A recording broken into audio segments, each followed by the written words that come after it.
It is Free Comedy Friday today, and I got real excited when I saw my man coming back to town performing at the Mic Drop Comedy Club. Christopher Titus is back. Am I on? Can you hear me? You're good. All right, I can't hear me. Hold on, let me give headphones. Oh, yeah, you're right. I can't hear my snare on my headphones. A little more treble. Listen, we've been having Titus in studio for years, but it's been a few years since the pandemic and everything that went down that you've been back. So we're happy to have you, man. Yeah, the pandemic has screwed everything up. It's weird. It was almost like here's a taste of Armageddon. Here's what could happen. Hey, you guys want to keep doing this? And people are like, yeah, we want to keep doing it now, because if you look at what's going on with the polls, but whatever. So I've been touring around and things are going well. I got my new show, Carrying Monsters, which I just got back from the Fringe Festival in Scotland. Oh, wow. And the Scots you'd think would be tough because we've seen those movies, and they are weenies. This is the darkest show I've ever written, and I'm at the front. Yeah, I'm doing the show. It's all about it's called Carry Monsters because Richard Pryor once said everybody carries their own monsters, and I introduce you to all of mine from the time I was a child all the way to my divorce to my there's suicide. There's a very funny bit about suicide. Nice. Sounds hilarious. I've had a lot of suicide in my. If you write down what I write about, you're like, that's not funny. No, that's all right. This is a brutal Discovery Channel special. So I'm doing the show in Scotland. They would laugh because I thought Scotland would be this badass old school, and they would laugh and then they would go, Jesus Christ. So I had to write a bit for the opening of the show to teach them nobody says Jesus Christ. And by the way, and Mel Gibson is disappointed in all of you people.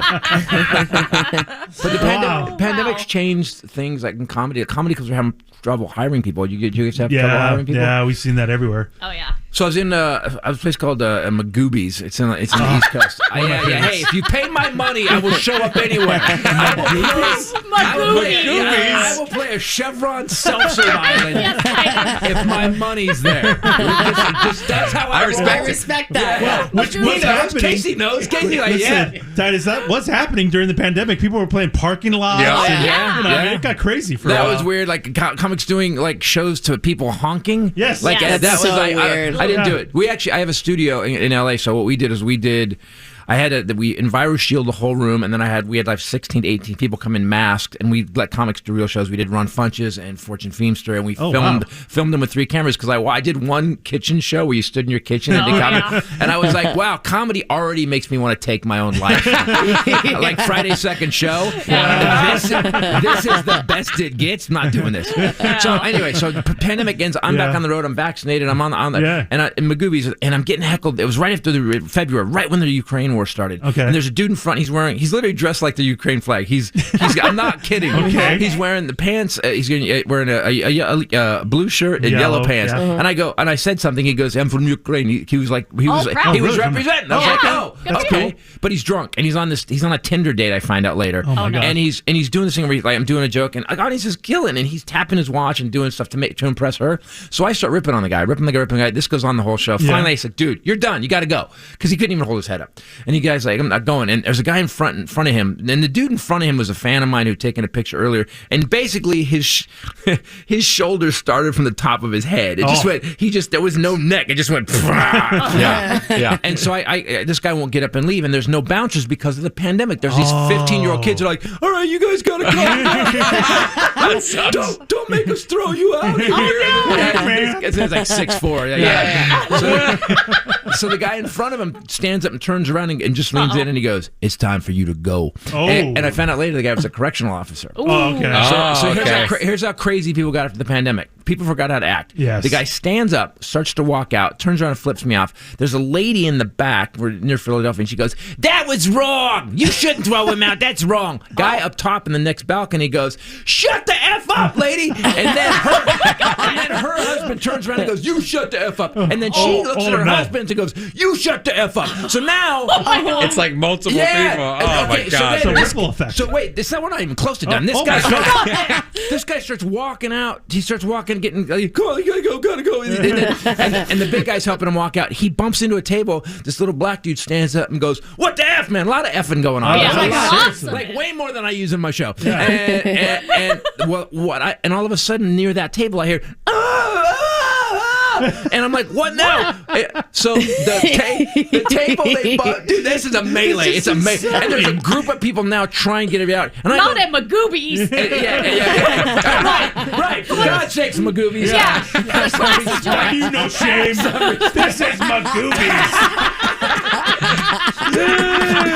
You are slandering the name. We will not be able to walk with our heads held high over our heads. Show some respect. Yes. So here's what happens. Okay. So I go, you see me, a buddy of mine, Andrew Rivers, just happened to be there in town, and he sees the melee coming apart, and he starts filming it. Okay. Oh, no. And you see me drop my head on stage, this woman, and I go, now what the hell's going on? And someone goes, she's blind. She's blind because her husband, the black guy was her husband, stood up and she couldn't feel him. So she goes into a full-blown PTSD panic attack. Oh, no. So this is madness. So now, and come on, you guys get on. And I watch these kids do nothing. So, and I trained for a long time. So I go and I walk off stage. You see me walk off stage. No I way. jump off the stage. I walk over and I start pushing these guys out. My God. I'm like, get the F out. Get that. Go. You're done. Get out. The whole audience is watching me do this. I don't realize Andrew's filming me obviously for a court case later. And so the weirdest thing happened. So I grab this guy comes at me. The guy's wife who said, shut the F up. And his wife. He comes. He sees me, and I saw like 30 emotions in one thing. First of all, he's behind this wall now because there's no door. He sees me. You're the good guy on stage. And then he goes, oh my God, you look really mad. And then he's like, okay, we're going to fight. So we start to go. All of a sudden, my arm gets grabbed, and this guy gets in my ear like we're dating and goes, hey, man, I'm Philly PD. Don't do this, man. Don't do this. You're going to get in trouble. We got this. We'll get him. Oh. Like, Wow. So, and he was just, so I was like, where were you earlier? Why did you wait till it became this? Yeah. So I go, okay, and I was like, no, I got it. And then Rachel, my wife, who's also a comedian, gets 2 inches from my face, and this is what she does. You get on that stage. And it's weird because all it took was the woman I love to cut through all of my anger and all my fury and everything and my blindness. And I said, okay, honey. And I walk back on stage. The melee continues for another 2 minutes. I start singing into my microphone, the police are on the way, the police are on the way. And then I start doing this 5-minute TED Talk on how comedy is supposed to work because people had forgotten. Yeah. And I look over, and between the door where people leave and me, my wife is standing there with arms crossed staring at me in front of the entire crowd. Like the entire crowd is watching her. And I go, hi, hon, what are you doing? And she goes, I'm making sure you don't get off that stage. I was being scolded. So she's your own personal bouncer because the 15-year-olds are... She bounces against me, though. She's like, Titus, get back on the stage. 100%. So, and this was right, if you said February, so this was around the Chris Rock... Will Smith thing. So everyone was heightened at that point then too. Lost their minds. Why did we sat on our ass for 2 years watching Netflix, and now everybody's mad? I guess it was the stress of money and stuff. It's bizarre, man. So, yeah. So that was the weirdest story that's happened. Okay, well, I don't want any of that to happen at the Mic Drop Comedy Club. Guys, have you seen this? Come down and have fun. Have you been out of the club? Oh, it's great. Brand new. Oh my God, it's awesome. But brand new. But the design, like so many comedy clubs, are so corporate. Strip mullets, but we'll put 5 pictures. Bruce will be on the wall. Mitch Hedberg. A lot of times they use dead comedians because they don't have to pay dead comedians.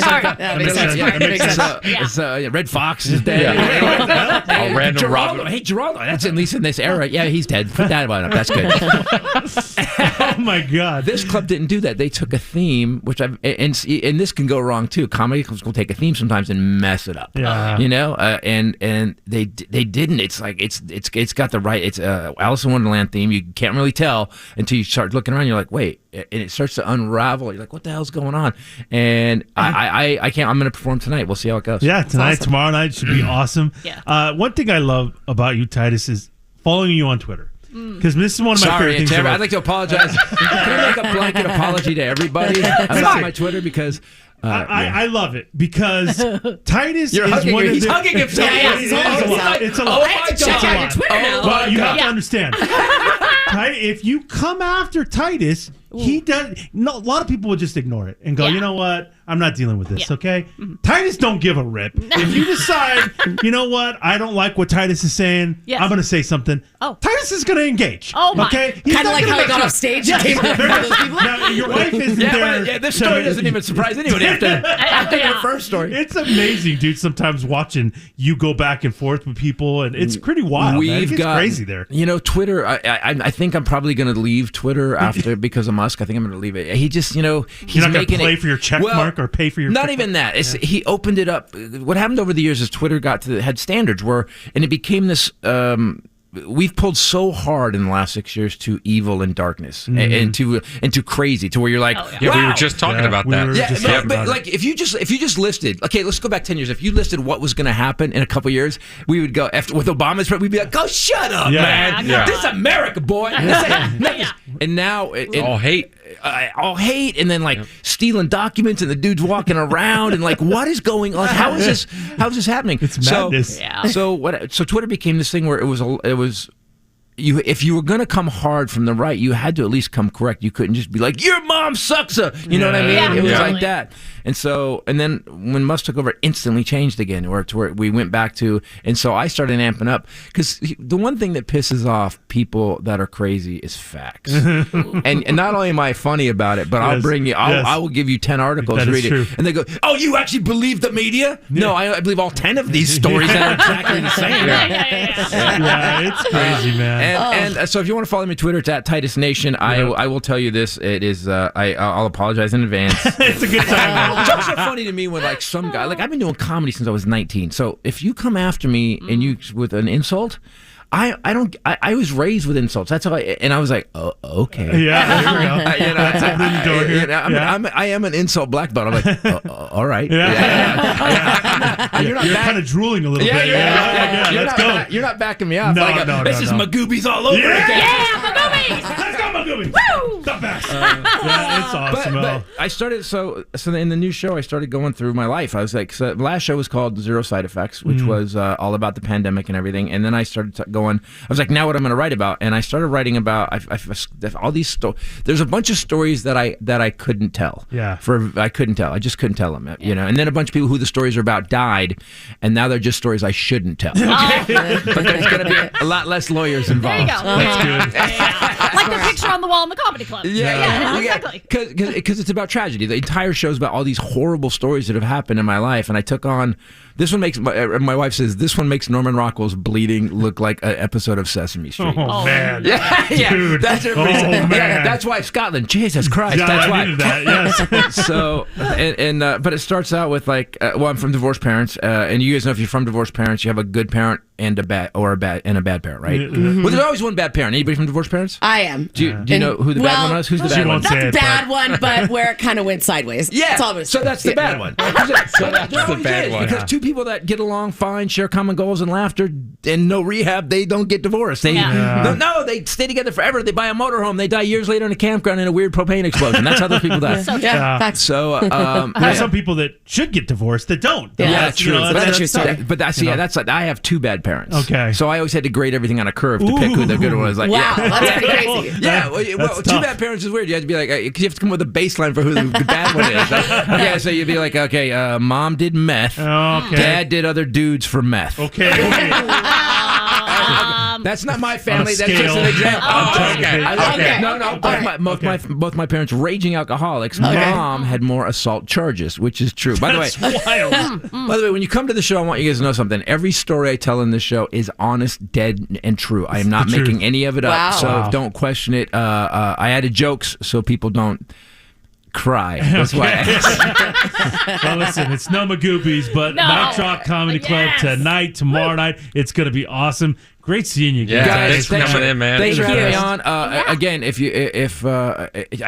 glad to be back. I hope if I get COVID, I will come back here. No, yes, it would be our fault. And I will sneeze for an hour. Where's the special? Where can we see the Scotland one? Zero Side Effects right now. My manager has it. You can go right now because I think we're going to pull it because there's somebody that wants it. So nice. You can go. You can go. We did it over Moment House. We did a big premiere for the fans, and it was pretty. It's weird. I started doing my own specials, and the weird thing is that it worked. Yeah. Like, and I'm really smart about filming. So I did my own movie in 2017 and stuff. So I remember that. I learned how to do this, and now which really pisses off the industry. They really don't. They don't like that. They don't like you to know that it doesn't cost $200,000 to do a special. They don't like to know. So you can go to ChristopherTitus.com. Awesome. If you want to feel better about and I go after white supremacy. You can go to my YouTube channel, Christopher Titus TV, and you can watch a couple samples. I did a bit on white supremacy that. Look, when Nazis are pissed, you did your job. There you go. That's what I'm just talking about. That's awesome. Thanks, guys. More of the show when we get back on Rock 105.3 and Q 103.3.